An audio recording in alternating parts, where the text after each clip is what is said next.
Assalamualaikum warahmatullahi wabarakatuh dan salam sejahtera. Terima kasih diucapkan kepada semua peserta yang meluangkan masa untuk hadir ke latihan pada pagi ini. Tanpa membuang masa, saya menjemput penceramah pada pagi ini iaitu Profesor Madya, PhD Dr. Khairul Anwar bin Ma'amin, merupakan Timbalan Pengarah Information Line di Pusat Pengurusan Penyelidikan dan Inovasi. Dipersilakan, Doktor. Okey, terima kasih kepada saudari pengacara majlis. Assalamualaikum warahmatullahi taala wabarakatuh. Mohon untuk saya share dulu slide berkenaan dengan taklimat yang akan diberikan pada hari ini. Seperti yang telah dimaklumkan oleh saudari pengacara majlis tadi, saya merupakan Khairul Anwar bin Ma'amin daripada Fakulti FSSM dan sekarang ini merupakan timbalan pengarah ke RMIC ataupun KRIM di bawah portfolio pengkomersialan. Saya rasa semua dah mungkin dah ada yang kenal, mungkin ada yang tak kenal lagi lah, dan mungkin kita boleh berkenalan lah melalui taklimat yang akan disampaikan pada hari ini. Okey, InsyaAllah pada hari ini kita akan go through kepada beberapa perkara ataupun outline yang telah disediakan. Kalau ikutkan kepada outline yang telah disediakan, yang pertama because kita punya tajuk adalah untuk memahami bagaimana kita menguruskan penyelidikan. Kita akan go through kepada beberapa perkara. Yang pertama, understand the research, the structure of research. Yang ni just nak remind balik kepada semua penyelidik sebab saya tahu semua penyelidik memang dah fully aware apa kita punya structure of research. Yang kedua, understand the process for managing research project. Ada banyak isu jugalah di kalangan penyelidik bagaimana kita boleh ataupun kita dapat, kita perlu untuk menguruskan penyelidikan dengan baik sebab saya akan relate kepada isu-isu semasa dalam kita punya pengurusan migran yang kita memang dah laksanakan, yang kita telah memang dah buat sejak beberapa tahun yang lepas. Sama juga dengan compulsory research output. Yang ni pun saya nak highlight kepada penalty. Dan dalam taklimat yang saya akan bagi pada hari ini, kita akan cuba tengok berapa banyak persen daripada jumlah DP KPT, dana penyelidikan KPT ataupun Kementerian Pengajian Tinggi yang telah diberikan kepada UMT, berapa banyak yang ada masalah. So kalau di situ kita boleh nampak betapa pentingnya untuk kita menguruskan geran penyelidikan dengan baik. And then ada beberapa isu dalam managing the financial sebab kita tahu kalau kita tengok kepada migran kita memang ada financial. Di UMT memang banyak juga isu yang kita ada di mana penyelidik dia menggunakan salah peruntukan ataupun vote daripada geran-geran yang diterima, terutamanya FRGS yang menyebabkan pihak universiti melalui NC, TNC perlu untuk mendapatkan kelulusan pergi berjumpa dengan ketua pengarah contohnya pengajian KPT untuk mendapatkan kelulusan sebabkan peruntukan kewangan tak dibenarkan untuk buat benda tu dan penyelidik kita buat dan kita nak revert ataupun kita nak betulkan keadaan itu memang dah agak sukar. So memerlukan mesyuarat, perbincangan antara pihak NC dan juga pengarah di bahagian KP-KPT. Dan kita boleh tahu berkenaan dengan beberapa masalah yang biasa kita alami lah di dalam menguruskan penyidikan. Saya pun bukanlah merupakan orang yang begitu expert ataupun mahir, cuma dalam taklimat hari ini saya akan cuba berkongsi apa yang kita mungkin boleh pertambah ataupun tambah baik dalam menguruskan geran. Sebelum masuk kepada perkara taklimat hari ini, saya nak highlight berkenaan dengan Malaysia. Sebenarnya kita ada satu kita panggil sebagai Research Star Award yang selalunya diberikan setiap tahun. Cuma pada tahun lepas 2020, mungkin disebabkan oleh pandemik COVID yang kita alami, Malaysia Research Star Award tidak dilaksanakan. Cuma saya akan go kepada yang tahun sebelum itu, 2019. Mungkin kita boleh tengok apa yang saya nak tunjuk kat sini adalah penyelidik-penyelidik yang hebat yang kita ada di Malaysia yang dah menang Malaysia Research Star Award. yang merupakan mungkin boleh menjadi motivasi lah kepada penyelidik, kepada kita sendiri untuk sama-sama publish dalam a very good journal, high impact journal, WOS journal, supaya kita punya H-index dan kita punya keterlihatan tu boleh dicapai dengan baik. Kalau untuk Malaysia Research Star Award 2019, saya nak tunjuk kat sini dia punya citation. Kita ada Profesor IR, contohnya Dr. Masjuki Haji Hassan daripada Department of Mechanical, citation 34,000, H-index 102, which is kita di Malaysia ni tidak kurang ataupun tidak kurang hebat dalam mempunyai penyelidik-penyelidik yang hebat sebenarnya. Universiti Sains Malaysia contohnya, Profesor Dr. Abdul Karim Alias kerap kali UMT telah jemput untuk bagi taklimat berkenaan dengan teknik pengajaran di Malaysia. Kalau tengok kepada Google Scholar, number of publications 159, H-index 44. Tengok Scopus, H-index pun 39, dan kalau tengok dalam WOS, H-index 32, which is dia merupakan seorang ahli akademik yang tersohor dalam bidang beliau. Sama juga dengan Universiti Kebangsaan Malaysia, yang ni memang tidak asing lah bagi saya, Profesor IR Dr. Siti Khartoum, sebab saban tahun beliau memang memenangi hadiah terutamanya 2% of top researcher yang dihasilkan ataupun dikeluarkan oleh WOS. Sama juga dengan Profesor Datuk Dr.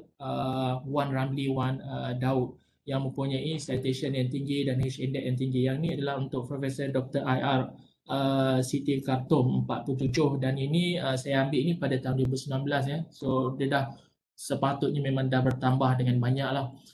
Universiti Teknologi Malaysia ada penerima, Universiti Sunway ada penerima, dan juga Universiti Malaysia Sarawak, dan hopefully one day satu tahun yang akan datang Universiti Malaysia Terengganu ataupun penyelidik UMT pun akan mendapat Malaysia Research Star Award.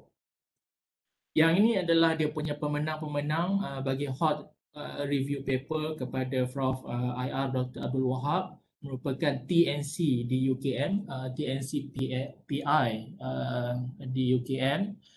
And then kita ada beberapa lagi yang saya nak highlight kat sini adalah Profesor Dr. Uda, sebab saya ada search dia punya citation dengan H-index 38. So ini adalah antara profesor-profesor penyelidik yang hebat yang kita ada di Malaysia, dan diharapkan memang ini merupakan satu pendorong kepada kita supaya kita satu hari nanti boleh menjadi hebat seperti mereka.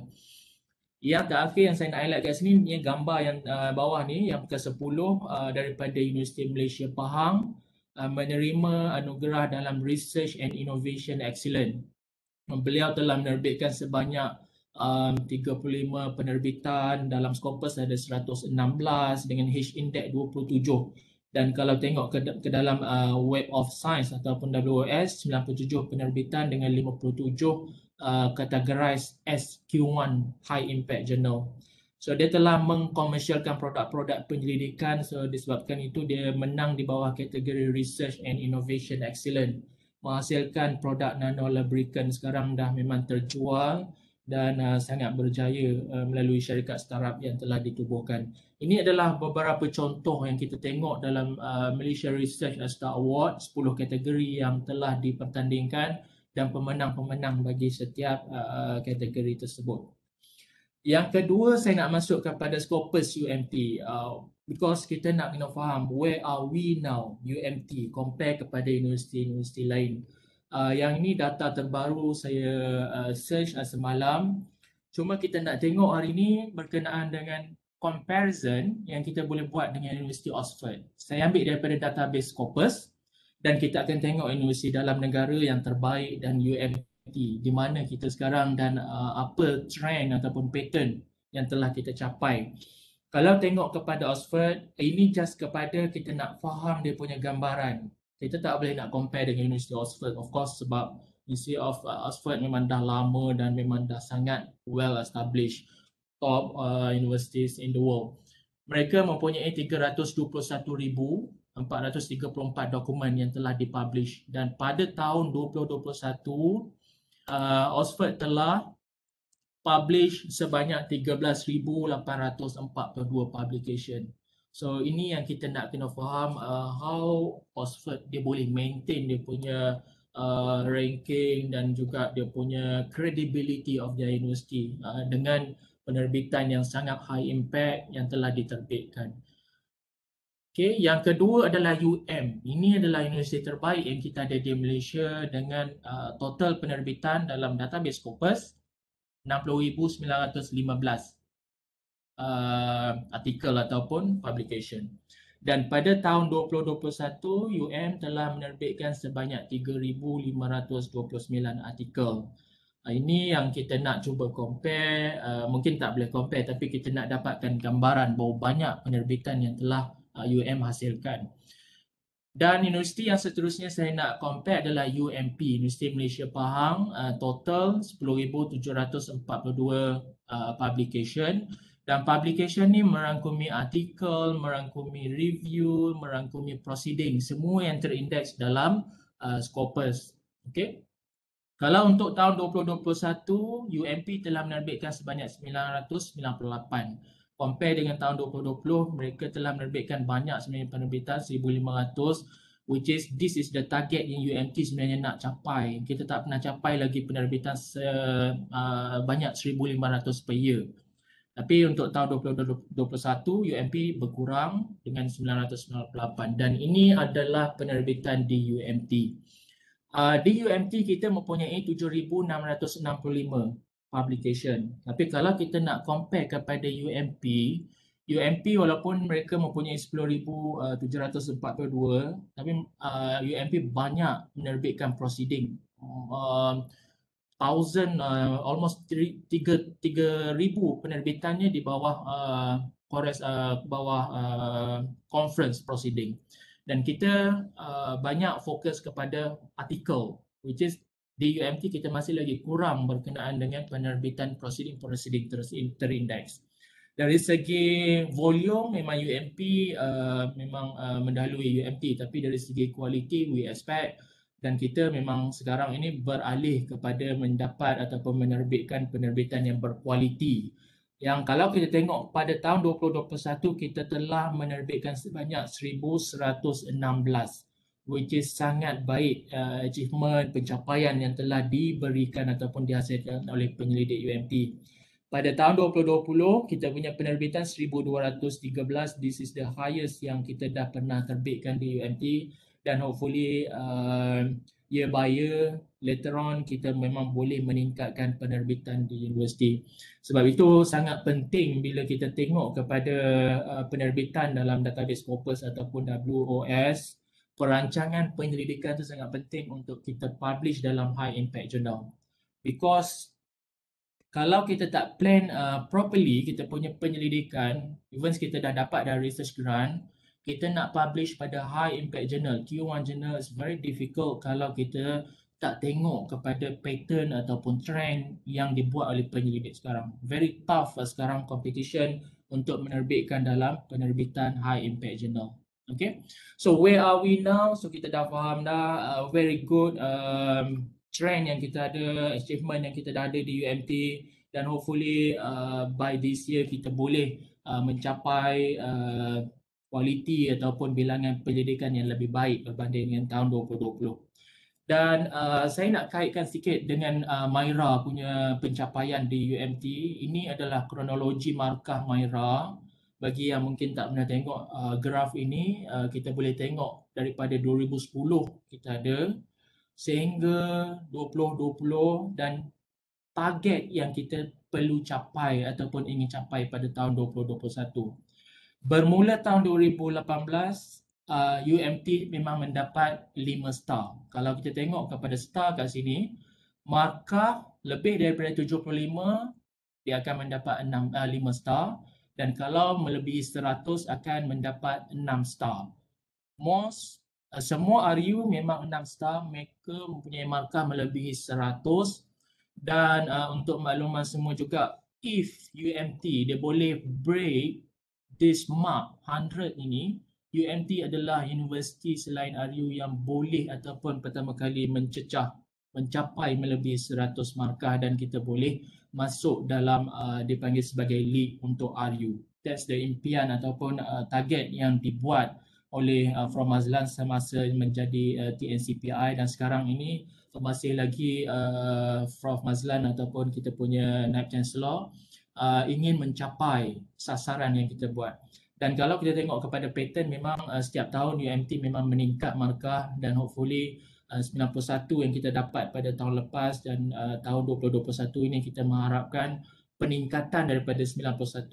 Sasaran universiti 108 yang ini yang telah dilatakan kepada semua PKJ, dan saya harap semua ahli fakulti institut memang faham apa dia MYRA bagi setiap PKJ, pencapaian yang perlu dicapai, buat banyak penerbitan, publication, research grant yang perlu dicapai. Dan jika kita mencapai semua yang dilatakan, diberikan kepada PTJ, kita memang akan dapat 108.62 markah. Dan sebenarnya kalau kita dah dapat 108, definitely of course kita dah mencapai 6 star. The only ataupun the first bekas college university yang mendapat 6 star kalau universiti ataupun UMT boleh capai. Dan itu adalah sasaran, dan semua universiti-universiti IPTA sekarang memang menghala ataupun ingin mencapai 6 star tersebut. Okay, now kita masuk kepada managing research project. Yang tadi itu saya dah highlight berkenaan dengan Scopus, dan hopefully by the motivation yang kita ada dengan target MYRA yang tinggi yang kita ada, design ataupun planning kita punya research project adalah sangat penting. Okay. Berkenaan dengan pengenalan, yang ni saya just nak recall balik. Project management, sebenarnya kalau kita awal kita nak melakukan penyelidikan, kita memang nampak project penyelidikan, research grant yang kita terima ni memang nampak simple. That's the reality yang kita biasanya bila kita dapat the research grant.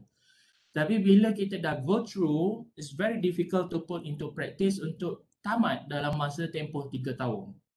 3 tahun kita dah ada student graduate, 3 tahun kita dah ada publication yang telah dicadangkan, yang telah diluluskan, dan kita dah ada IP contohnya dalam masa tempoh tersebut. Memang sangat susah untuk kita capai, dan di UMT memang kita punya percentage penyelidikan research grant yang diterima tamat tempoh on time sangat kecil. Saya tak boleh nak cakap dia punya persen, tapi kalau nak ikut persen tu maybe I think dalam range 20% macam tu projek penyelidikan yang ditamatkan dalam tempoh yang telah ditetapkan. Okay. So in this session kita akan go through sama-sama what's the tool and technique used in project management, and then kita nak tengok sama ada kita boleh dapat mencapai apa yang telah ditetapkan. Status of research project at UMT. So this is the data yang kita ada sekarang. Last update on this month, basically August, kita 30 Ogos 2021. Jumlah keseluruhan grant yang kita ada di UMT. Ini yang saya ambil untuk DPKPT. Grant dana penyelidikan KPT 177.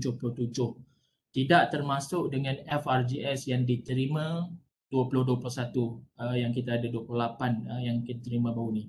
So ini adalah kita punya research grant, dan mostly memang fokus kepada FRGS 2018, 19, 20. Yang ni yang paling banyak. Juga FRGS Racer 2019. Yang ni yang kita ada banyak, dan yang lain tu memang kita tak ada banyak dah. Ada lagi FRGS yang masih lagi tidak tamat 2016. So ada yang daripada 2017 tapi dah tak banyak dah. Yang ini bukan tak capai KPI, yang kalau kita tengok FRGS 2016, dia bukan tak capai KPI tapi dia tak siap lagi dia punya milestone dia. Dia tak complete the milestone 100%. Kita jangan silap faham, banyak penyelidikan yang kita ada di UMT walaupun dia 2016, dia tamat penyelidikan, dia capai semua milestone tapi dia tak capai KPI. Yang tu banyak. Tak, student tak graduate. Tak publish paper, tak ada IP, tapi milestone projek penyelidikan 100% siap. Yang kita ada kat sini FRGS 1 2016 3 ni, ini 3 ni milestone memang tak siap, dan memang tak akan siap dah sebab ada beberapa perkara student tu berhenti, so penyelidik tak sambung. That's the thing yang kita nak kena plan betul-betul supaya benda tu tak berlaku. Dan kita perlu fahamlah sekarang untuk DPKPT is very tough. kita akan dikenakan penalti dan universiti perlu ambil tindakan. So memang nak tak nak universiti memang kena ambil tindakan. UMT pun kena hantar senarai nama untuk di blacklist di peringkat KPT. So once kita dah blacklist 2 tahun kita tak boleh nak mohon grant DP KPT. So dia akan mengganggu kita punya kenaikan pangkat. So like say 2 tahun tak boleh nak apply grant, dalam masa 2 tahun orang lain dah mungkin boleh apply untuk promotion tapi kita tak boleh nak apply sebab kita tak ada research grant aktif. LRGS kita tak ada banyak tapi yang ni contribute kepada dana yang sangat besar sebab LRGS long term research grant ni dia punya budget dia adalah besar. Okey, yang ni adalah berkenaan dengan keputusan. Okey, daripada 177 ya tadi projek tadi. So kalau kita tengok progressing well kita ada 37. Okey, yang ni yang kita buat penilaian pada bulan Julai baru ni, yang lepas baru lagi yang kita buat pemantauan. Progressing well 37, on schedule ada 70 dan yang lain ni yang bermasalah. Behind schedule kita ada 39, 20 ni closer monitoring, terminated ada 2, end of project kita ada 6. Okay, so yang ni projek tamat 3. So terminated and project ni yang mempunyai masalah. So sekarang ni kita boleh tengok kalau kita kira 39, 22 dan 6 ni dia almost 40% daripada total grant yang kita dah terima daripada 177, almost 40%. Yang ni yang kita nak bagi perhatian, pihak KRIM perlu pantau supaya sebab bermula daripada tahun lepas KPT memang memohon TNCPI. KPT dah tak nak dah penyelidik sendiri ataupun KRIM yang present tapi TNC, Penyelidikan dan Inovasi perlu present pencapaian status pemantauan kepada pihak KPT di hadapan pengarah BKPI, Bahagian Kecemerlangan Industri Penyelidikan KPT dan juga panel-panel yang memang dah dilantik oleh pihak KPT. So sekarang dia punya fokus ataupun dia punya perkara ini perlu ditanggung oleh TNCPI itu sendiri. Kenapa projek ini tidak siap, what's the issue, kenapa tak ada student, macam mana progress pemantauan, itu semua di bawah pelaporan yang perlu diberi oleh TNCPI. Okay? Yang ini penting untuk kita tengok macam mana kita nak manage kita punya penyelidikan. So dalam session hari ini kita akan go through kepada 5 perkara. Yang ni saja yang saya akan share. Explain the structure of research, kita go through saja just untuk recall beberapa perkara yang saya nak highlight nanti. Walk through of process for managing research project. So kita nak tengok financial management, common obstacle dan final thought. Okay. So structure of research project. Structure of research project yang ni memang semua dah tahu dah. Saya tak nafikan semua penyelidik kita semua dah ada PhD, tahu apa kita punya. Cuma kita nak strategize macam mana kita nak improve kita punya research area contohnya. Okay, dalam structure of research kita ada yang ni yang saya faham untuk bagi mungkin yang sains, tapi kalau saya assume perkara ini sama juga untuk sains sosial. Saya research area yang pertama, yang kedua kita ada research design, data collection, data analysis dan juga write up. Okay, so dalam research area beberapa perkara pensyarat kita dia memang perlu dah plan daripada awal. Dia sangat penting untuk melihat ataupun perkara ini perlu dirancang awal sebab dia akan berkait dengan kenaikan pangkat nanti kepada contohnya Profesor Madya dan juga Profesor. Dia mesti ada area, dia punya bidang dia. Kalau universiti nak melantik pensyarah researcher kita di UMT kepada Profesor, mesti apa bidang yang kita dah buat bermula daripada kita punya penyelidikan awal sehingga akhir. Dia tak boleh nak bercampur aduk daripada kita punya bidang, lepas tu kita punya publication, mungkin first degree lain, and then kita punya penyelidik akhir tu dia agak berbeza. So dia punya penentuan untuk research area tu dia akan mengganggu kita punya kenaikan pangkat. And then identify potential research topic. Yang ni memang sangat penting sekarang ya. Kalau saya boleh fokus kepada conduct preliminary research. If we talking about kita nak publish dalam Q1 journal. Q1 journal, this is the main criteria, preliminary research. Ada je orang yang dah buat penyelidikan yang itu memang kalau dah lagi banyak lagi memang impossible untuk kita publish dalam Q1. Kita nak benda-benda yang memang inting, cutting teknologi ataupun material-material yang digunakan tu adalah yang bersifat memang dalam keadaan trend meningkat semasa ataupun dalam keadaan yang memang mempunyai demand yang tinggi buat masa sekarang. Sebab saya pernah ada pengalaman apabila membuat penyelidikan, walaupun kita buat penyelidikan tu sangat baik, which is sangat dia punya detail. Tapi we study the material yang memang orang yang dah banyak dah buat. Walaupun kita buat very complete dari segi dia punya analisis, dari segi dia punya simulation, everything. Tapi material yang kita guna tu sebenarnya, material yang dah dikaji mungkin dah 5 tahun lepas dah. Which is dia sangat susah untuk kita penetrate Q1 journal. Dan sama juga bila kita hantar kepada Q2, Q3 dan Q4 dalam WOS, memang isu yang sama juga yang akan diungkitkan oleh chief editor. Di mana penyelidikan ini telah dibuat oleh banyak pihak, so kita susah untuk terbit dalam WOS journal Q1, Q2, Q3 ataupun Q4. Yang kita boleh mungkin kita akan go kepada Scopus, mungkin kita akan go kepada Q4 ataupun Scopus yang tak ada Q. Mungkin yang tu adalah kita punya last choice disebabkan oleh kita punya preliminary research yang kita buat tu tidak begitu baik pada awal. Sebab kalau untuk sains sekarang, engineering, kita akan go kepada contohnya kita guna grafin dan sebagainya lah, sebab itu adalah material-material yang digunakan oleh penyelidik. Kalau kita menggunakan contohnya natural product, extract, dan kita menggunakan bahan-bahan yang biasa yang telah lama dilakukan penyelidikan, memang agak susah untuk kita publish dalam Q1 journal. Yang ni saya nak share sikit berkenaan dengan International Journal of Biological Macromolecule. Impact factor 6.9, cuma kalau kita tengok kat sini, ini adalah paparan baru sekarang. Kalau kita buka kepada semua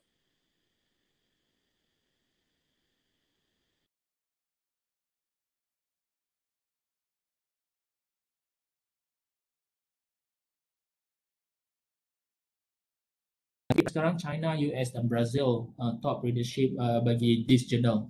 Once I go through all the other journal yang di bawah Elsevier, these three countries, ni negara ni yang juga sebenarnya yang merupakan penyumbang terbesar kepada top leadership. Dan ini adalah dia punya soalan. Saya nak share kat sini soalan dia because ini adalah soalan yang kita tengok dalam Q1 journal. Beberapa perkara yang sebelum ni memang tak ada soalan ini.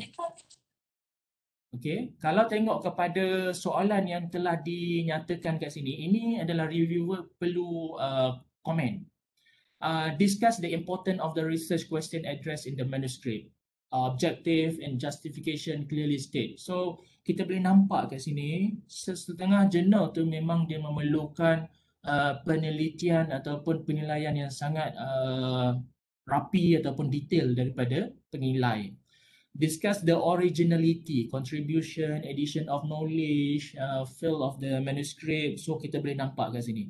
Once kita boleh nampak ada banyak dah publication yang telah dibuat hampir sama kepada apa yang kita buat, walaupun dia agak berbeza, dia dah menyukarkan kita untuk menerbitkan dalam Q1 journal. Okay?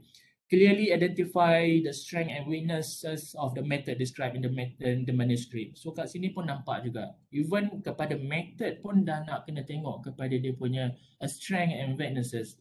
Dulu soalan-soalan ini tidak ada untuk dinilai oleh ataupun diberi komen oleh penilai. Dia hanya ada comment to the auditors, comment to the authors. Ada dua sahaja. Tapi setengah jurnal sekarang, terutamanya yang impact journal, dia dah ada banyak soalan-soalan yang penilai perlu jawab. Make specific useful comment on writing of the manuscript, and then make specific comment on the author interpretation of the result and conclusion drawn from the result. Okay, so comment about the statistic, if it's robust and fit for purpose, and if the control and sampling mechanism are sufficient and well described. So sekarang ni perkara-perkara ni akan dinilai oleh chief editor sebelum mereka akan bagi sama ada dia accept, reject ataupun major correction. So benda-benda ni penyelidik dia memang perlu faham. Memang sangat penting untuk kita go through kepada preliminary, tengok apa yang orang dah buat, dan juga bidang-bidang yang perlu kita mungkin boleh mulakan bagi pensyarah baru. Yang ni adalah National Priority Sector. Yang ni memang kita sometimes akan ada berkait juga kalau geran daripada FRGS ataupun MOSTI. So setiap penyelidik dia perlu fahamlah bahagian mana ataupun NPA, NPC, NPS yang kita boleh masuk ataupun apply. Okay, ini yang kedua adalah berkenaan dengan research design. Yang tadi adalah research area, yang ini research design. Beberapa perkara yang saya nak highlight berkenaan dengan involved with the human subject. Perkara ini walaupun memang dah lama juga kita mempunyai, kita panggil sebagai UMT Research Ethics Committee. Yang ni saya nak tunjuk dia punya contoh. Ini surat kalau kita melibatkan human subject, perlu ada kelulusan. Dan bagi jurnal Q1 sekarang, mereka minta untuk disertakan surat kelulusan ini dalam submission journal. Ataupun bila dah journal accepted, dia akan minta mana you punya certificate untuk research ethics approval. So you kena provide, researcher kena provide kepada publisher. Dan dalam kita punya journal, of course kita kena cite, kita akan kena mention nombor kelulusan of animal ethics approval. So sangat penting kalau kita punya penyelidikan melibatkan human subject ataupun animal, perlu mendapat kelulusan. Dia kalau kita dah publish dan surat kelulusan ni datang kemudian, dia memang tak boleh, dia memang tak accepted. Dan sama juga kita punya UMT Research Ethics, pengerusi memang dah clearly state that kalau projek tu memang dah selesai baru nak minta kelulusan, memang tidak dipertimbangkan. So kalau kita punya penyelidikan perlu ada animal ataupun human subject, perlu dapatkan dia punya kelulusan. And then banyak lagi perkara sebenarnya, what advantage of the method, what insight might yield, and then what's difficulty might pose. Sebenarnya perkara-perkara yang saya tulis kat sini research design ni perlu kita tengok. Kalau bagi setiap penyelidik saya memang dah faham, bagi setiap tu memang kita tahu apa teknik yang terbaik ataupun kaedah-kaedah yang baru mungkin orang tak buat lagi ataupun kurang buat berbanding dengan kaedah-kaedah yang lain.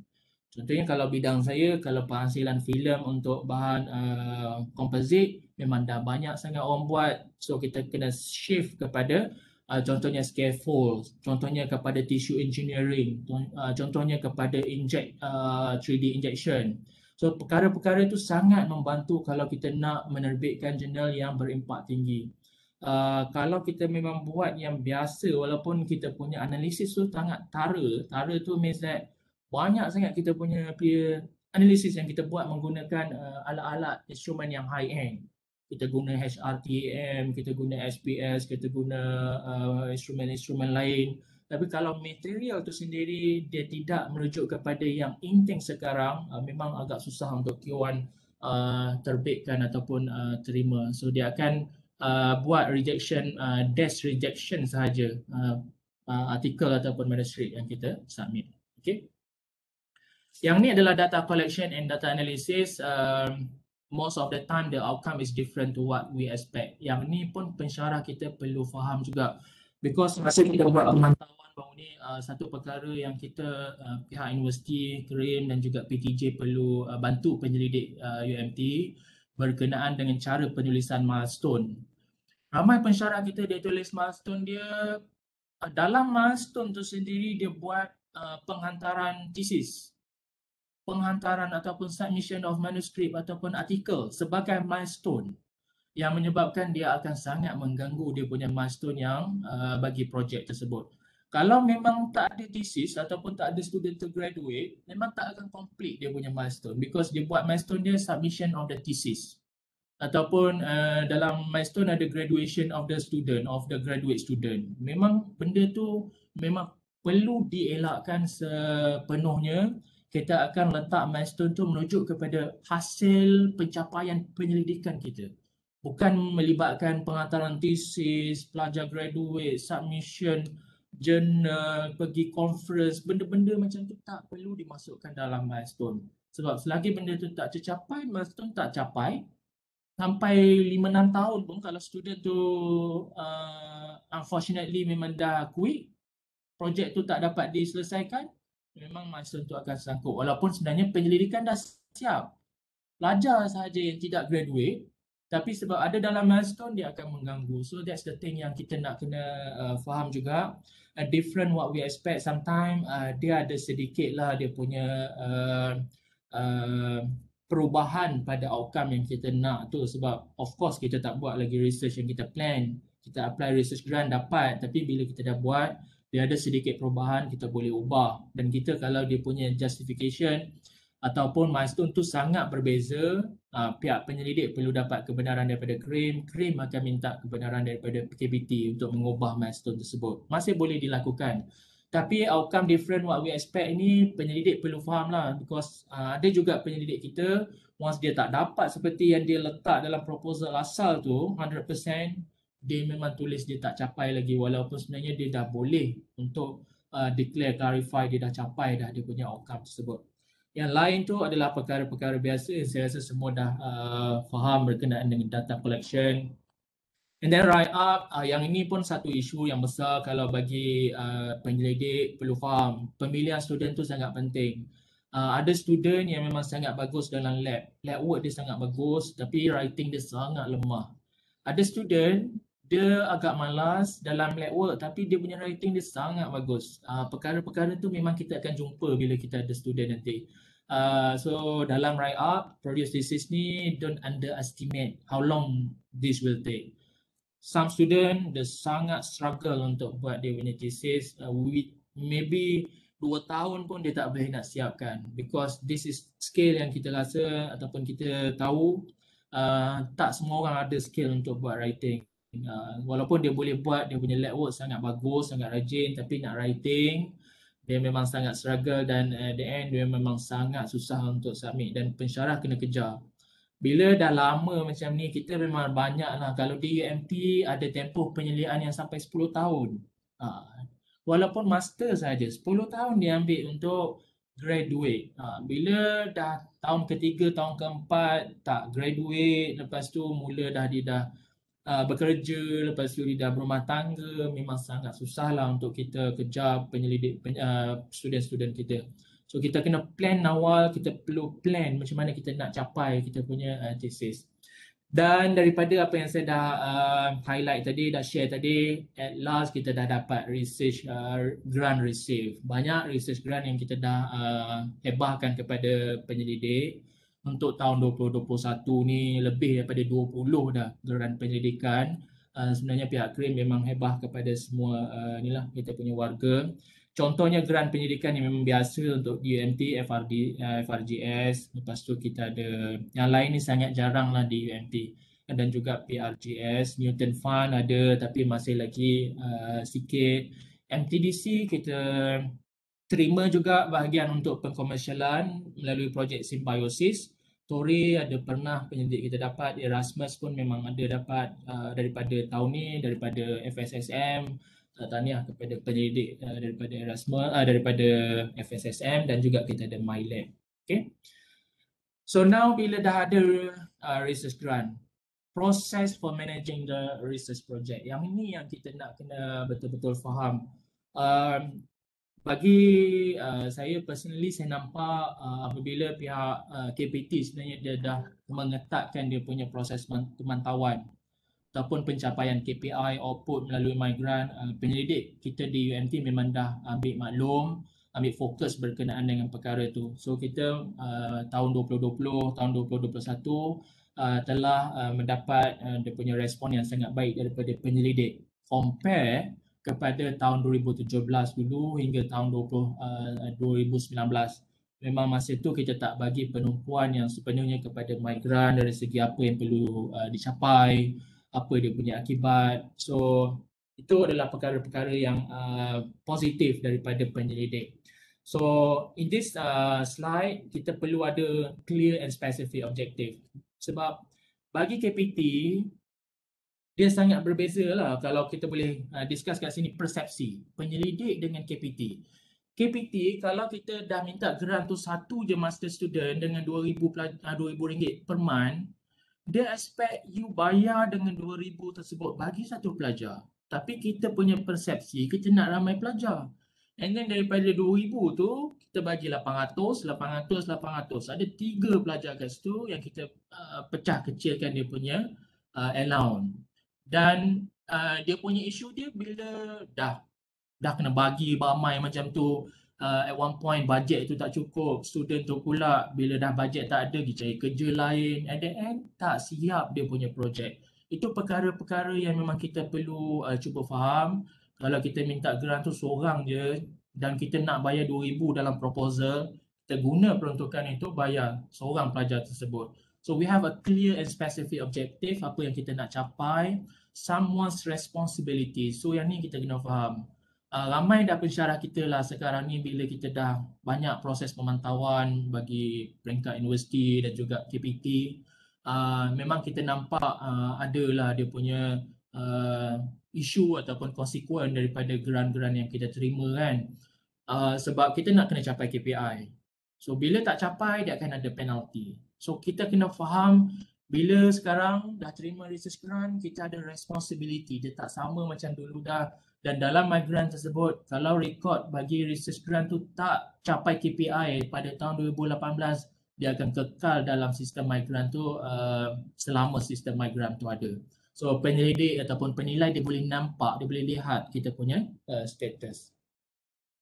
Doing research, kita sebenarnya bukan hanya sebagai leading, managing, coordinating, planning. Banyak benda ataupun tanggungjawab sebagai researcher. Especially kepada principal investigator. So banyak lagi tugas-tugas kita yang lain. Raise fundamental question. Yang ni perlu diberi perhatian juga oleh penyelidik UMT.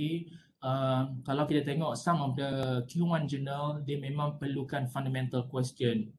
Dia nak what and why yang kita boleh discuss dalam paper yang kita publish. Kalau tak ada what and why, dia tak boleh nak terima. That's the publication yang memang high impact. We talking about the impact factor above 10.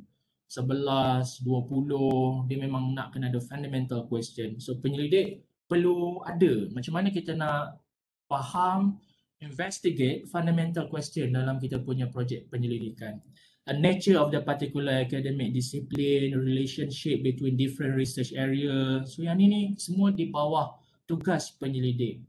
Untuk manage, coordinate, support research in integrated way, and then kita nak buat networking dengan industri, nak cari partner. So all those things di bawah tugas tanggungjawab sebagai researcher. So in general, managing research ni sebenarnya dia skill project management to be combined to formulate a longer term. Research manager dia perlu role of research leadership. Dia nak kawal, manage student, group sometime because most of the researcher kat sini kita ada group. Group tu mungkin anggotai oleh pelajar-pelajar graduate kita, pelajar FYP, macam mana kita nak minta pelajar kita untuk tolong order chemical and then buat inventory. So that's the thing yang perlu dibuat oleh penyelidik. Ability to manage the research environment, undertake research and direct its goal. So yang ni memang kelebihan yang ada bagi penyelidik yang hebat. Dia tahu macam mana dia nak undertake research and direct its goal, apa yang dia nak capai. Yang ni adalah perkara-perkara lain yang kita memang perlu. Sebenarnya bagi penyelidik, nak ataupun tak nak, kita memang melalui responsible ataupun task tugas yang ada kat sini lah. Walaupun kita mungkin secara langsung kita tak notice this thing, tapi sebenarnya secara tak langsung memang benda-benda ni memang berlaku apabila kita terima research grant. Sebenarnya banyak responsible apabila kita menerima research grant, dia bukan hanya untuk kita publish ataupun mencapai KPI, 3 KPI dalam grant. Kita ada banyak lagi perkara-perkara yang sebenarnya kita nak capai daripada projek kita. Project constraint, semua projek mesti ada constraint. Kalau projek tu berlaku ataupun bergerak dengan smooth, very smooth, that's a very good luck for us ataupun sebagai researcher. Most project mesti ada kita punya constraint. Okay, what's the constraint on your project? Bagi setiap penyelidikan dia ada perbezaan dia. If we're talking about the kimia, bio, lepas tu fizik, lepas tu sains sosial, ada beza dia. Contohnya kalau untuk biology, some of the researcher yang kita ada di UMT bila kita buat pemantauan, tak boleh nak spend duit daripada grant sebabkan oleh of course PKP. Dan isu dia mungkin daripada biology, bila dia beli reagent contohnya daripada bagi projek tersebut, reagent tersebut perlu digunakan dalam tempoh sebulan ataupun tempoh 2-3 bulan. So kalau kita punya PKP ni lama dah, kalau kita beli chemical tersebut, dia akan menyebabkan produk tu expired dan kita tak boleh nak buat, tak boleh nak masuk lab. Tapi dalam yang sama dia bagi pula constraint kepada kita punya pelaporan, migrant. Kita punya budget baru guna 10%. So perkara-perkara tersebut merupakan constraint yang kita perlu rancang dengan baik. Macam mana kita nak elakkan. Okay.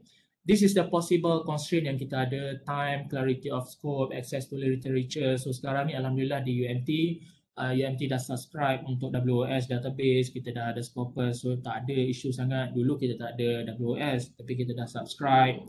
Access to supervisor, so hopefully sekarang dah zaman IT, tak ada masalah. Dulu nak jumpa supervisor is very hard, especially kalau profesor dan sebagainya yang mempunyai jawatan, pentadbiran.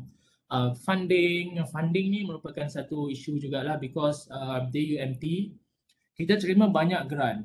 DP UMT, Dana Penyelidikan Universiti Malaysia, Terengganu. Kita ada DP KPT, kita ada daripada international, kita ada daripada industri, kita ada daripada syarikat-syarikat SME, kita ada daripada Kerajaan Terengganu. Which is all this research funding, dia memang berbeza bagi setiap dia punya penggunaan funding. We talking about DPKPT, dia agak strict. Tapi bagi industri, bagi research daripada antarabangsa, one of the recipient of the research daripada US, dia bagi kat penyelidik kita 70,000 USD, 70,000 USD. Dia bagi satu research funding, dia tak nak tahu what do you want to do, how long that you want to guna that peruntukan. So it's up to you. Dia akan bagi because dia nak kita punya sebenarnya dah ada penyelidikan yang penyelidik kita buat. Dia dah ada dah, which is dia dah ada hasil dah sebenarnya, tapi dia nak perkara tersebut.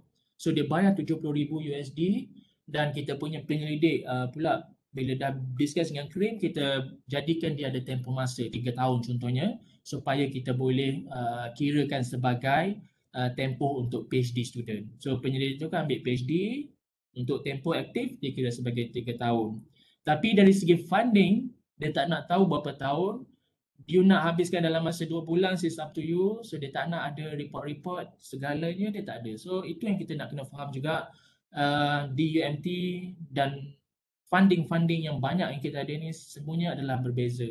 Yang kita fokus sekarang ada constraint tu adalah DP sebenarnya KPT, yang tu sebab dia agak berbeza sebab dia melibatkan duit kerajaan, duit rakyat yang perlu untuk dinilai.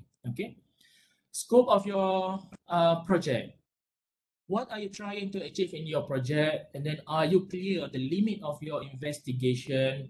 How will you know when the project is complete? This is the thing yang kita nampak it's quite simple, but some of the researcher dia ada isu dengan perkara ini. Contohnya, how will you know when the project is complete? We have the PhD student contohnya ataupun master student. Master student tu dah buat banyak dah, and then kita sebagai researcher don't know when I need to stop this project untuk dia diterima sebagai master. So that's the problem yang menyebabkan student tu perlu tambah testing. Tapi sebenarnya dia dah mencapai level kalau untuk mendapat master. Perkara-perkara ni kita perlu clear daripada awal. Apa sebenarnya by design kita dah tahu apa dia punya chapter 3, chapter 4 dia, research dia, topik dia yang nak buat, dan dia bukan go along masa dia buat penyelidikan dia. So go along tu mungkin possible, tapi sebagai penyelidik principal kita perlu tahu bila projek tu akan tamat. Limitation kita memang akan ada juga. Sometimes kalau memang benda tu memang tak possible dibuat di Malaysia, you understand the limit dah bila you dah buat dah sikit, so you need to discuss dengan pihak pemberi dana. Benda ni memang tak possible nak buat, tak ada instrumen. Contohnya di Malaysia, kita propose benda tu, kita accepted grant, tapi benda tu tak boleh nak buat. So kita kena tukar milestone. Ada penyelidik kita memang tak tukar milestone. So at the end, projek tu memang tak siap. Memang tak boleh nak buat perkara tersebut. So benda-benda ni walaupun nampak simple, as a researcher we need to understand what's the scope of our project. Beneficiaries yang ni melibatkan kalau industri. Kita sebagai penyelidik perlu faham bila kita buat penyelidikan, it's not just publication, it's not just about research grant. We need to use the technology, the IP yang kita buat untuk our or beneficiaries. Who will benefit from your work? Kita buat untuk siapa dan untuk apa? What we want to improve? What do you want to influence? Who do you want to influence? Okay, pemberi dana. Kalau pemberi dana, kita ada banyak MTDC, ada Teraju, ada Superb, ada Cradle. So what's impact do you want your work to have? Okay, we're talking about, contohnya kalau di FTKKI, we have the AI, artificial intelligence. So that's the in thing right now yang kita mungkin boleh contribute to the knowledge. Okay. And then for your research area, who are the key beneficiaries? Perlu dah kita investigate, kita faham, selidik, think ahead to the impact you want your research to have on your career. Who need to know you and what are you doing? Kalau kita ada partner daripada industri, that's the best thing yang boleh dibuat oleh penyelidik. You have the technology, you produce something, and then you have somebody yang nak accept your product. It's not just kita buat tapi kita tak tahu what's the demand by the market ataupun demand by the users, pengguna, consumer. Dia nak benda lain, kita buat benda lain. But we expect we have do the best ataupun produce the best. Tapi sebenarnya pengguna syarikat dia nak lain. So if we can engage with the industry, apa yang dia nak, that's the best way bagi researcher, because at the end, someday, one day after 20 years, you do the research, you can see your product on the shelf, commercial product. So that's the best thing if we talking about the material something. And so kalau kita tengok fundamental, so some maybe we can contribute kepada fundamental untuk penghasilan produk. And then this is the project management tool. Ini adalah kaedah-kaedah yang biasa digunakan untuk management kita punya research grant. Mind map, semua dah tahu, drill down, almost close to the mind map sebenarnya, the konsep dia. And then kita ada Gantt chart, and then kita ada risk analysis, SWOT analysis. This is the project management tool. Mind map, yang ni adalah contoh mind map, so saya tak go kepada detail. So ini adalah contoh, this is writing. Main area to write, getting started. Sama juga kalau kita boleh guna untuk penerbitan, publication. As a researcher, personally saya kalau nak buat publication memang saya akan buat juga mind map, because we need to draft what's the thing that you want to discuss. Kalau tak, dia akan jadi the flow tak bagus. One of the journal yang saya review, dia masukkan dia punya characterization up to 22 characterization dalam satu journal. So headache kepada reviewer nak baca 22 characterization yang you tulis dalam satu jurnal dengan berapa pages yang at the end dia akan menyebabkan paper tu rejected sebab dia tak boleh nak relate between the characterization. Dia dah campur aduk dengan semua benda yang dia masuk ataupun dia buat, dia letak dalam satu publication. So that's the thing yang kita perlu buat. So kalau kita ada mind map, boleh buat untuk publication, thesis dan juga untuk manage kita punya research grant. Okay. Alright, so yang ni adalah tutorial. Okay, so yang ni adalah perkara-perkara tadilah mungkin kita boleh buat. Why I'm doing research, why is this project happening, the future project for me, risk, impact. Dan sekarang nak tak nak memang sebagai penyelidik memang kita perlu dah ada perkara ini. Kalau yang dah ada, okay, sebab we try to compete at the international level. Sekarang UMT memang nak go kepada ranking yang lebih baik. So high impact journal sangat diperlukan untuk kita publish untuk meningkatkan credibility, keterlihatan universiti.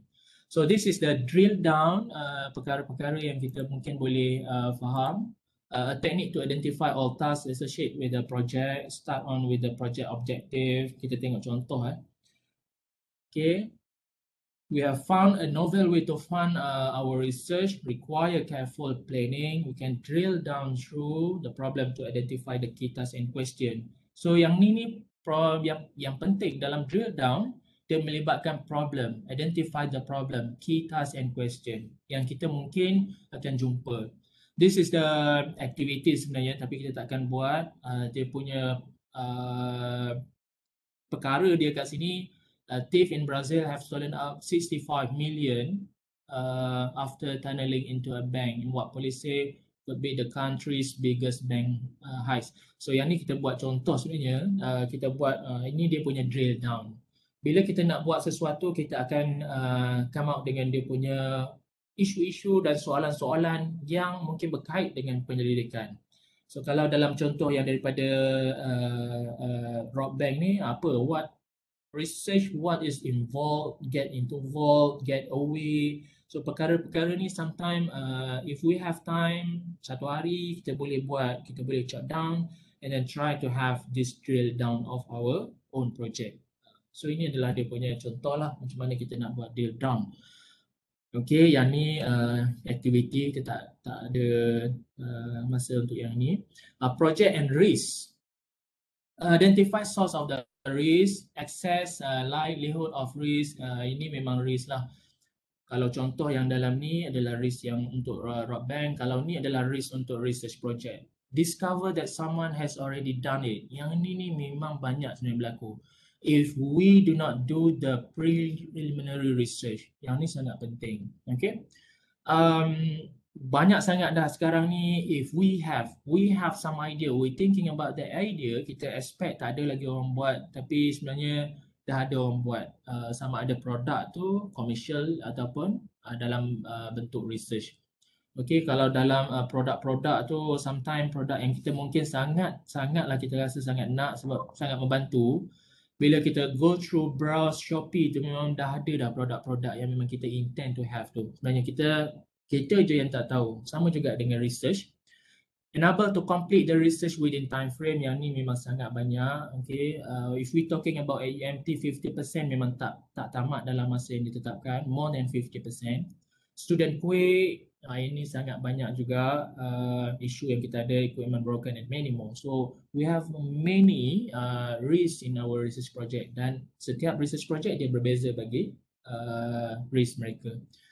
Risk analysis, yang ni macam mana kita nak tengok quality research SWOT. So kalau dalam DP-KPT memang perkara ni dah perlu ada dah. Dalam dana penyelidikan KPT, analisis SWOT memang perlu dibuat, perlu dimasukkan di bawah dia punya additional information. Kita dah tahu apa kita punya strength, kita punya weaknesses, opportunities and threats, supaya memang penyelidik dia memang betul-betul dah buat dia punya homework, benda ni tak ada lagi orang buat. So kalau kita tak betul buat dia punya analisis, sometimes kita terlepas pandang projek tu, mungkin kita rasa tak ada orang buat, tapi sebenarnya dah ada orang buat. Okay, structuring the project, list of tasks to start Gantt chart, identify relation. Yang ni melibatkan Gantt chart sebenarnya. Okay, yang ni contoh dia lah. Of course semua memang dah ada Gantt chart dalam research grant. Okay, monitoring progress. Kalau dalam kita punya migrant memang dah ada dah perkara ni, tak perlu dah kita buat asing. Cuma kita update dalam migrant, kita boleh nampak monitoring progress, sama ada kita behind, complete, ahead, ataupun kita ada masalah-masalah lain, anticipated ataupun actual issue. So behind schedule, report the implication of the delay, discuss changes in plan. So perkara-perkara ni perlu dibuat oleh penyelidik. Perkara ni sebenarnya agak menjadi isu lah, sebab kita memang faham penyelidik kita ramai. Kalau tengok kepada statistik tadi, 40% tu memang di belakang progressing well. So memang dia mungkin behind schedule, dia ada isu. Tapi some of the researcher dia tak ada dia punya contingency, tak ada dia punya planning, alternative way how they can improve that. So dia expect pihak KPT boleh terima dengan dia punya pencapaian milestone. Tapi dalam masa yang sama, inisiatif dari penyelidik untuk mencapai milestone tu dalam masa yang ditetapkan tu tak ada. Itu perkara-perkara yang kita nak kena faham sebagai penyelidik. Tak boleh untuk kita minta masa tambahan-tambahan sebab kita tak capai milestone. Tapi sebenarnya dalam masa yang sama, penyelidik dia boleh adjust. Milestone ni macam mana kalau kita nak capai dalam masa maybe end of this year. Dah capai instead of maybe March, sebab bila dah March tu mungkin dia dah efek kepada progress yang seterusnya. Dia akan jadi dapat lagi teruk dia punya pemantauan. Once kita dapat 2 kali teruk, dia akan terminate dia punya projek. So that's the thing yang penyelidik perlu faham, dan tak boleh kita nak harap KPT bagi kelonggaran untuk kita panjangkan tempoh projek penyelidikan tu sehingga tamat. Dan at the end, universiti nak kena responsible, akan di-blame oleh pihak KPT kerana tidak membuat pemantauan yang baik. Now saya nak dah habis dah yang bahagian untuk managing the research grant. I hope that boleh dapatlah serba sedikit dia punya input. Dan now kita nak tengok kepada managing. Saya go kepada isu-isu yang kita dah discuss tadi dalam my grant. Managing internal research grant DPKPT. Dalam DPKPT, penyelidik memang perlu faham kita ada garis panduan. Semua garis panduan dan borang-borang yang berkaitan dengan DPUMT ni ada dalam MyNemo. Di bawah tab sokongan dalam bahagian e-borang, semua ada kat situ. Okey. Garis panduan pengurusan pembantu penyelidik GRA, kita ada pembantu penyelidik RA. Dan kalau kita nak apply untuk GRA dan RA, please download borang yang baru sebab kita ada version 2021, ada pembaruan. Okey. Dan kita ada garis panduan pengurusan kewangan. Banyak lagi sebenarnya garis panduan yang ada dalam kita punya MyNemo. Ini contohlah saya tunjuk kalau bagi yang tak biasa, ni di bawah inilah frame. Kita ada semua form-form untuk research ataupun grant dalaman yang ada di UMT lah. Kita memang letak dalam MyNemo supaya penyelidik mudah untuk capai. Kalau yang saya tunjuk tadi, pengurusan pembantu penyelidik RA-GRA, we have the garis panduan, kita ada borang-borang yang berkaitan. Borang permohonan GRA, borang permohonan RA, then kita ada lanjutan, perubahan, environment. Yang ni kalau dia melibatkan DPUMT sebab dia kalau DPKPT nak buat environment dia through my grant, kita boleh buat secara online. Kalau DPUMT sebab kita tak ada sistem, borang dia ada manual untuk buat environment. Yang ni saya nak highlight last update on April 2021, tapi masih lagi tahun ini. Kalau DPUMT grant dalaman universiti kita ada sebanyak 195. Banyak sebenarnya peruntukan yang telah dibelanjakan oleh universiti bermula daripada tahun 2017. Kalau kita tengok kat sini almost 15 juta yang telah dibelanjakan oleh pihak universiti. Dan as a result kita nampak memang ranking universiti dalam THE, dalam ranking-ranking yang lain meningkat berbanding dengan tahun-tahun sebelum ni. Sebab ini adalah perancangan yang telah dibuat untuk meningkatkan MyRA universiti, keterlihatan universiti dan sebagainya. Tab RG paling besar 90, kita ada RIGS, kita ada PGRG, okay, Golden Goose, ini PG, Postgraduate, SRG, kita ada Strategic Research Grant, CIF, Commercialization Innovation Fund, Trans, kita ada Translational, Matching dengan universiti luar, dan kita ada juga daripada tabung PTJ. So this is the DPUMT, amounted 15 million. Now saya nak discuss berkenaan dengan DPKPT. Kalau DPKPT, this is the common grant yang kita ada, FRGS. UMT pada tahun ni kita terima agak sedikit disebabkan oleh kekurangan bajet. It's not about kita punya proposal tak berkualiti. Untuk makluman semua, daripada permohonan FRGS tahun 2021 tahun ni yang kita submit kepada KPT, highly recommended yang telah disubmit oleh universiti 93 projek. Universiti pada tahun ni, UMT pada tahun 2020, kita submit 109 permohonan FRGS. Okay? Dan daripada 109 tersebut, 93 adalah highly recommended yang kita hantar, which is proposal yang berkualiti, yang telah dinilai, disaring oleh kita punya penyelidik dalaman. Sebab kalau di banyak fakulti memang dia buat dia punya penilaian peringkat dalaman. Dalam my grant sendiri kita memang dah revise some of the proposal tu sampai 5 kali. So bila dah revise banyak kali, so at the end memang mencapai apa yang diharapkan oleh penilai, kita akan bagi highly recommended. Kita submit kepada KPT 93, but then because of the budget yang ada tahun ni sangat limited, kita hanya mendapat 28. Itu adalah standard yang sebenarnya diterima oleh IPTA di Malaysia. Sama, lebih kurang semua sama. Even UM lagi sikit dia dapat untuk FRGS pada tahun ini. So itu bukan disebabkan oleh proposal kita yang tidak baik, tapi disebabkan oleh kekangan bajet yang ada di KPT. PRGS kita memang terima satu saja pada tahun ini. Memang sama juga. LRGS tak ada tahun ini sebab tak ada bajet. TRGS tak ada sebab tak ada bajet. So hopefully next year kita ada bajet yang lebih untuk lagi banyak research grant yang diterima oleh penyelidik. Okey. Yang ni adalah DPKPT ya. Saya nak tunjuk rekod sikit kat sini. Jumlah grant kalau di UMT, saya highlight kat sini April sebab kita tak masuk lagi FRGS yang kita terima pada tahun ni 2021. Yang lain tu memang dah ada dah. Jumlah grant 192, jumlah peruntukan 23 juta ringgit. Ini yang kita nak kena faham. Memang dulu kita di universiti tak ada sangat untuk menilai pemantauan tu daripada research grant yang diterima.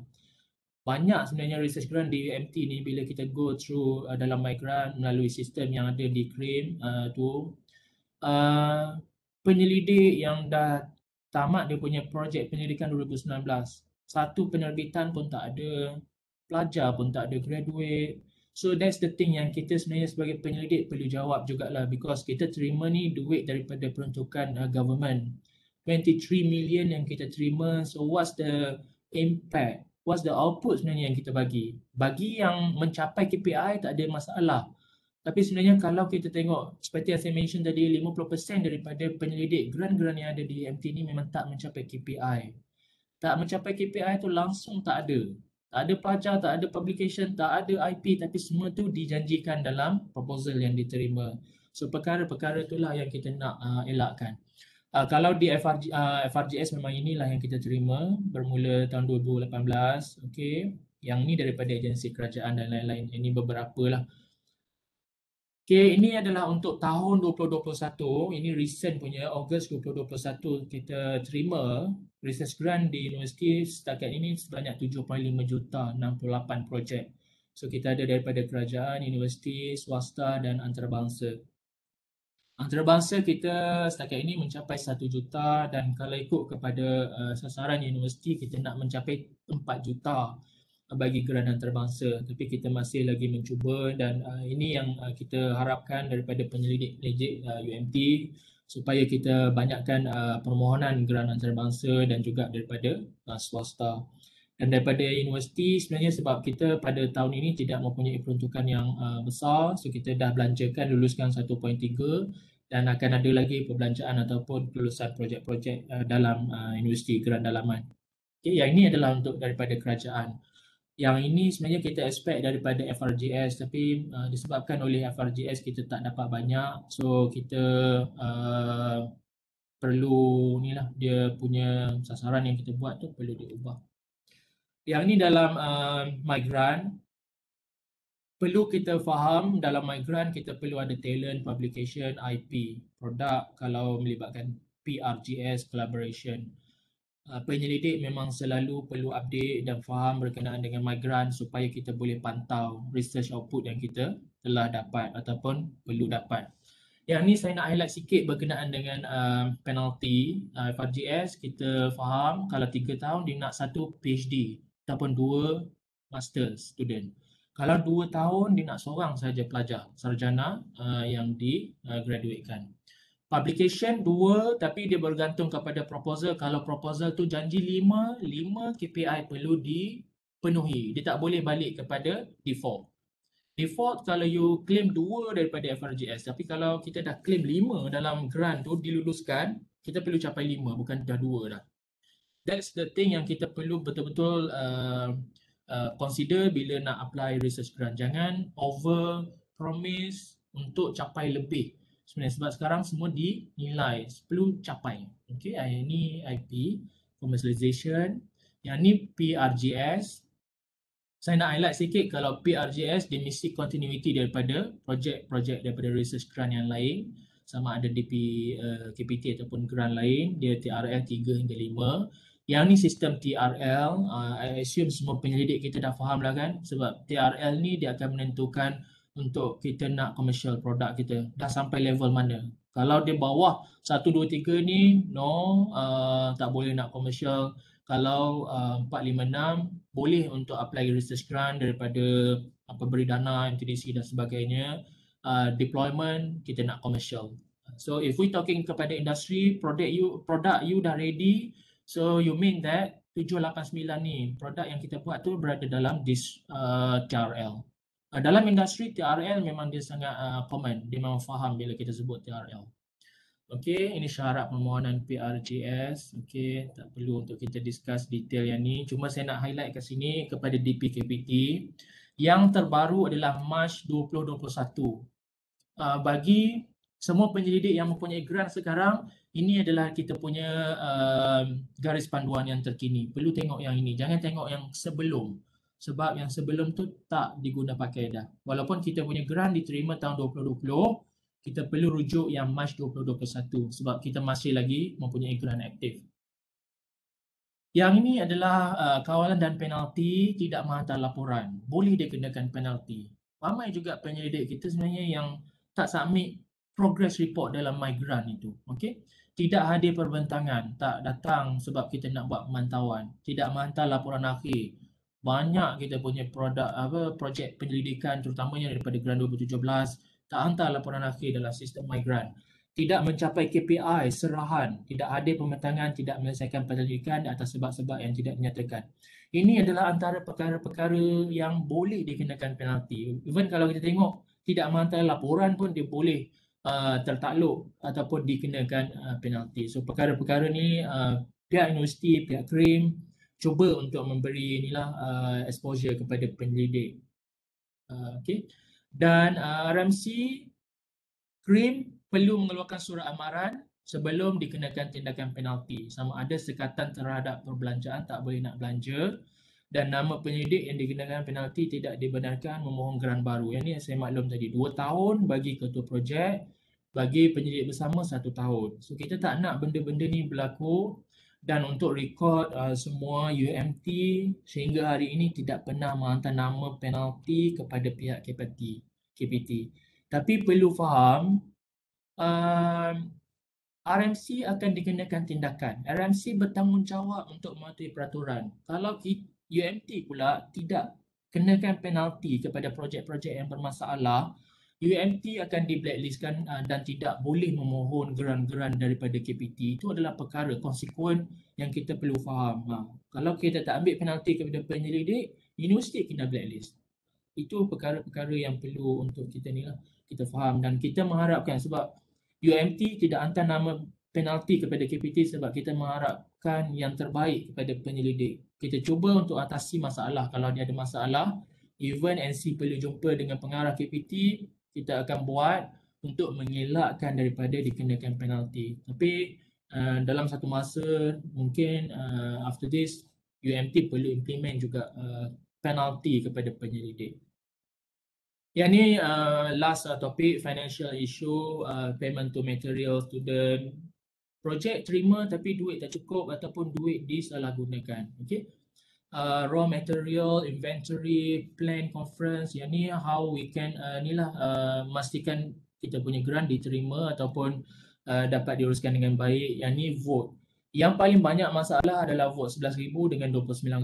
Ini memang I think more than 30% daripada grant-grant yang diterima oleh UMT ni memang ada masalah bagi DPKPT. Tak ada duit dalam 29,000 tapi penyelidik bayar upahan. Upahan hanya boleh dibayar melalui vote 11,000 tapi dia bukan dipanggil upahan. Dia akan panggil GRA ataupun RO ataupun RA. Dia tak boleh dibayar upah menggunakan vote 11,000. Tapi dalam masa yang sama, kita punya penyelidik, even saya sendiri pun, tak pernah pula minta vote upahan dalam 29,000. Masa kita nak minta research grant. Jadi bila dah dapat research grant, kita belanja upahan guna vote 29,000. Sebab student GRA tak ada, student RA tak ada, so kita guna ni. So dia akan ada masalah. Bila kita buat pemantauan, dan buat penaziran, dia memang akan ada masalah. Kita perlu faham juga, nanti saya akan discuss sikit berkenaan dengan penaziran di peringkat KPT. Yang ni yang tidak boleh digunakan, tak boleh dibelanjakan, okey. Yang ni PRJS, okey, tak perlu yang saya nak highlight yang tu. Okey, ini common obstacle. Okey, so yang ni saya nak highlight sikit tadi berkenaan dengan penaziran. Apabila kita di semua UA, Universiti Awam dah buat pemantauan, kita dah buat pemantauan baru ni pada bulan Julai 8 baru ni, Ogos. Pemantauan yang kita buat, kita akan submit kepada peringkat KPT. Di peringkat KPT, dia akan ada penaziran. Dia akan ambil 20% daripada total. So contohnya kalau Universiti UMT ada 177 tadi, progress report, dia akan ambil 20%, dia akan go through satu-satu dia punya progress pemantauan dalam migrant. Sama ada betul ataupun tidak dia punya penggunaan peruntukan kewangan, dia punya KPI, kalau dia dah completed, dia memang dah ada student graduated, kalau dia janji publication 2, mesti dah ada 2, yang ada acknowledgement, yang tu akan dinazirkan. Kalau daripada 20% dia punya sampel penaziran diambil dan boleh dikatakan lebih daripada 10% tidak mengikut dia punya takbir urus, UMT akan di blacklistkan daripada memohon grant DP KPT. Itu yang merisaukan pihak universiti, pihak KRIM juga. Sebab itu sangat penting untuk kita melihat kepada peruntukan pengurusan kewangan, dan saya percaya melalui migrant kita pun dah ada exposure daripada tahun ini dan seterusnya. Memang kita boleh implement, kita boleh ikutlah dia punya pengurusan kewangan yang telah dibuat oleh peringkat KPT. So kita tak nak bagi dia punya konsekuen dia universiti, UMT tu di blacklist. Universiti-universiti lain memang tahun 2020, memang tahun 2019 memang ada universiti blacklist. Cuma dia tak war-warkan secara meluas.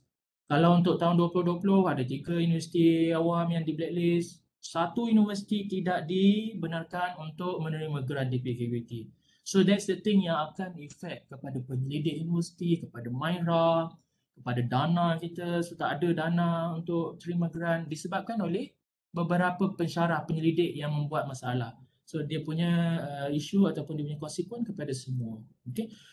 Okay, ni yang last, reluctant to commit to prior decision on the research process, not knowing when to stop thinking, not managing competing obligation, just not working out like I thought it would. So this is issue yang kita biasalah. So kita nampak simple, kita nampak kita boleh buat, tapi bila kita dah buat dia akan ada masalah-masalah lain. Okay, ini lagi common obstacle, underestimating the amount of time. Okay, sometimes disebabkan oleh complication outside of our control seperti yang kita alami sekarang lah, disebabkan oleh COVID. Research project unrealistic attitude.